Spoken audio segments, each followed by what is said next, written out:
Let me start all Thank, over. Brad, congratulations on your new documentary, American Coup, Wilmington, 1898. thank you very much. I appreciate that. It's going to be showcased pretty soon on PBS. How do you feel about that? Oh, well, I always feel good when a film is finished and finally going out to audiences because every single film is, of course, its own journey, its own, they're not easy to make. But I feel especially excited for this one that Yoruba and I made because I feel like it's such an important time to just look at our history and to really understand who we are as a nation. And so many things in this film, I think, give us insight into that. Well said. Well, tell us what initially, kind of how this film actually came about. What drew you that to make this documentary? Sure. Well, Yoruba and I had just made a film called American Reckoning for Frontline on PBS. And that film dealt with a racially motivated murder that happened in the 60s. And then PBS North Carolina knew about that project and knew about Yoruba and I. And they had been wanting to do something about the coup and the massacre that took place in 1898 in North Carolina for a long time. And there's a connection because both of these things are violence that was racially motivated. Both had to do with white supremacy and white terror. So there was kind of a natural fit. And of course, as soon as they asked, Yoruba and I were, immediately interested in doing this project. I'm actually amazed about this documentary because I didn't know about this event, but I guess it's really little known about this coup, this incident in our dark history. But how come a lot more people don't know about this? Yeah.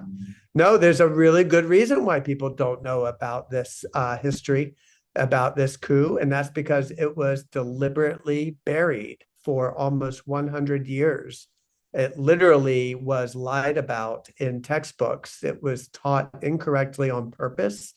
It was not something that people talked about even in their families for almost 100 years when the first commemoration of the massacre took place here in Wilmington, where I actually am right now because we have a screening here tonight. Um, and so, a lot of people don't realize that there were actually over 170 massacres that took place between the end of the Civil War and Tulsa, which people do know about. But they know about Tulsa for a perverse reason, which is that the whites who staged that massacre had a film camera, which they put on their biplane. And so we have this very harrowing footage that's a way visually to tell the story. For 1898, for our film, we had to really figure out lively ways to be able to use all of the newspapers and the text and the still images. And eventually we used animation to tell the story. It's just harder to bring out this history, not only because it was deliberately buried, but it's also harder to tell a film, to do a film about something that happened when film was like literally just being invented. So what was your research process like going to uncover all of this? Because if it's buried deep. Yeah, yeah. No, I mean, it's so interesting. So, I mean, first of all, we read David Zucchino's Pulitzer Prize winning book, Wilmington's Lie, that had come out in 2021. So just right before the time that we started on this. And he had worked with a local researcher, Lorraine Umfleet, who is based here in North Carolina and who was charged with the state of North Carolina to start to go through original materials about the massacre and about the insurrection and put things together. And like literally across the street from my hotel, they're building a new library in Wilmington, which was the source for a lot of our material. There's actually a scene in the film when one of the descendants of a person who had actually been on the board of a savings and loan, who had run a bank, would have had enormous wealth in a black family. All that was stolen from him. She goes with us to the archives, and we see her learning for the first time some of the ways in which her ancestor had amassed wealth, and of course, how it was taken away. So for us, not only was a lot of the research in these places where original documents are, but also we also filmed with descendants going in and learning that history kind of alongside us. I'm actually even more amazed because you researched something that was deeply hidden 125 years ago, and yet 125 years later, you managed to track down many descendants to provide testimonies and interviews for your film. How did you manage to pull that off, and how did you convince them to take part into this documentary? Yeah. Yeah, that's so important. From the very beginning, Yoruba and I knew that in order to really show and to have the emotional resonance of the way in which history is so present in our current day, we really needed to have the people whose families trace back to this massacre. And so, as you pointed out, we have families who can trace their ancestry to the victims of the massacre as well as the perpetrators. And those conversations were different for everybody. There are a lot of white descendants who declined to participate in the film. Those who did for different reasons. Some already were on a journey of reparation. Others wanted to be able to publicly take a stand for accountability for what their ancestors did and to understand that the wealth or privilege that they might enjoy in some ways is because of what their ancestors did during that violent period of the coup and the massacre. Different in some ways, but there were Black descendants for whom it was very hard to tell their stories because it's just so traumatic and because they're having to confront what could have been, what was taken from them, especially at a time when there isn't a proposal for reparations sitting on the table. So they don't know if they'll ever get back what was lost. Was it also challenging to find educators and historians who actually knew about this history, or was it actually a common thing amongst historians themselves? Well, we laid the challenge out a little bit even more difficult for ourselves because we wanted not just historians who could talk about the Wilmington coup and the massacre, but who also had North Carolina roots when possible.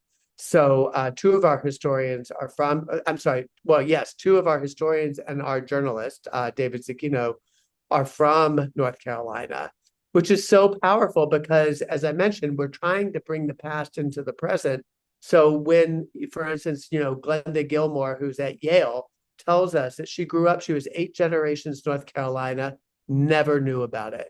When Crystal Sanders tells us that she grew up and went to North Carolina schools, in the, I think, 80s, maybe 90s, she's younger than me. Um, she said it was never taught in the schools, which is so powerful and a little bit outside the scope of what you might traditionally ask a historian to talk about.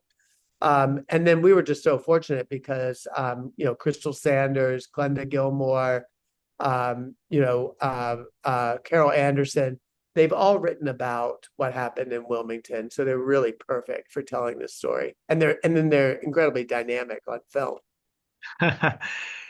The most amazing things about historical documentaries is trying to fill in the gaps. And what actually surprised you during your research that you did that was very unique that completely took you off guard?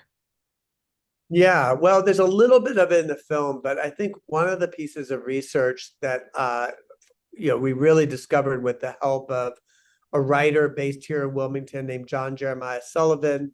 He's a pretty decorated writer, amazing guy. He and his colleague Joel Finsel had been amassing documents, not necessarily having even analyzed them, but they brought to our attention, and then we dug in more some of these testimonies that were part of an event for the Wilmington Light Infantry, which was the white militia unit that was here and that was responsible for a lot of the violence that occurred. And in that, there was a conversation on the record of deliberately targeting a man named Josh Halsey, whose descendants are in our film, a man who was shot down in cold blood in the middle of the street and chased. And we don't know for sure, but the inference is that he was targeted in part because his family was suing the city. And when we say suing the city, the perpetrators of this coup were the fathers, the leaders of the city, the Chamber of Commerce. So how dare a Black family sue the city? This was a slip and fall case. Actually, it occurred on a bridge that we filmed at. It's just around the corner from here. So it's harrowing and also, I guess, gratifying in a way to find so much evidence that's so specific and points to, the viciousness of going door to door looking for somebody in a neighborhood and then using ultimately the most destructive weapon practically at the time. It was a Gatling gun style machine gun made by Colt that was on a wagon and that was used to be one of the weapons that shot Joshua Halsey that day. That is simply amazing. Now, 125 years later, since the incident, you want to film what's happening here locally, in today's years. Tell us about the events that you managed to actually capture and how you wanted to show the scars remaining from Wilmington 125 years later. Sure. Well, I mean, one of the events that we captured that is beautifully, I think, moving in part because it also is scored with Rhiannon Giddens' music, who is another North Carolina native. For those who don't know, she's a Grammy Award-winning folk musician. And that is, there was a funeral for the remains of Joshua Halsey, or for the soil where his remains were sort of scientifically triangulated to be.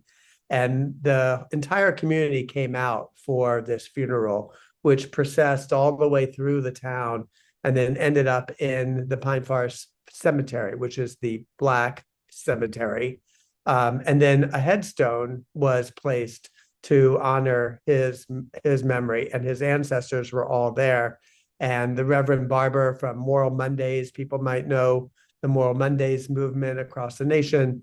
Reverend Barber gave the eulogy, and it was an incredibly powerful moment for us. Like literally, the weather changed during the funeral to go from a warm day to a cold and windy day, which was exactly what happened when the massacre took place and families were fleeing to that very cemetery and hiding in the swamps.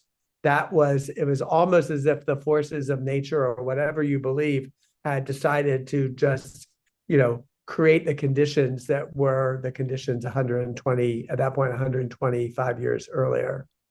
Well said. And let me wrap it up with one last question with you, Brad. As audiences everywhere have a chance to watch American Coup, Wilmington, 1898, what is the one most important take you hope they walk away with? Sure. I think the most important take is just to understand that this is a film that's not about an aberration in our history. It's really a film that helps us understand who we are as a nation, the good and the bad, and to understand that white-led violence has been woven into the fabric of America since the beginning. Well said. Well said. Well, definitely, I appreciate you bringing this dark history to light and presenting it to us and talking about it with us about American Coup, Wilmington, 1898. And everybody needs to check it out soon on PBS. Thank you very much, Brad, for carrying this conversation. Thanks for being interested. I appreciate it. Hey, thank you. Bye now.